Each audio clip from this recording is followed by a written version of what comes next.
I was standing against the wall, and I saw these police officers over here.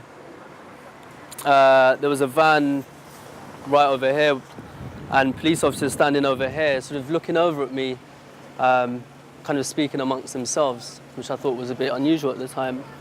One by one, they jumped into the van, and I saw one of the officers look directly at me and said, "Go, go, go."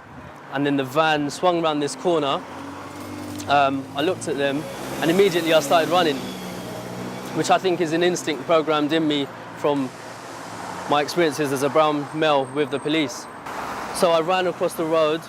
There were about 6 or 7 police officers chasing me. They said, "Stop that guy, stop that guy." One of the officers chucked a helmet. They put me to the ground with their shields, and they said, "You're arrested for violent disorder." The next thing I knew, I was in Bethnal Green police station being interviewed, and eventually I ended up in prison. I went into court around 3:30 in the morning, completely downtrodden, lack of energy, lack of sleep, lack of food, just feeling really emotional. Went into court and I was told that I'd be remanded. Short version of the story is that I was told that I'd be remanded in custody. So at that point I knew I was going to prison. It was just such a shock, it was just really quick. It was sort of like, am I in prison? You know, driving into the prison gates, just seeing these massive walls, and you can see all the cells, and then seeing the Queen's emblem, and which was decorated with flowers around it.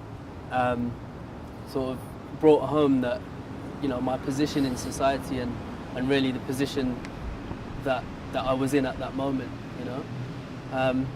I spent 6 weeks in 3 prisons across London. It took a whole day for police officers and the prosecutors to assert that they had seen me and that I had thrown bricks, basically. PC Ben Sparks saying that I'd drawn my hand back and thrown bricks at him.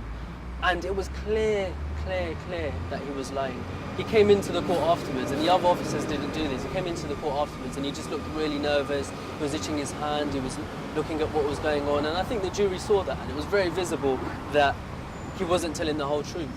And he said he remembered so clearly that I'd thrown the bricks, even though, and that he'd watched me for half an hour, that he had literally watched just me for half an hour, even though he described the scene as life-threatening. You know, there was all sorts. There was bricks being thrown. There was fireworks. There was a pit bull terrier on loose.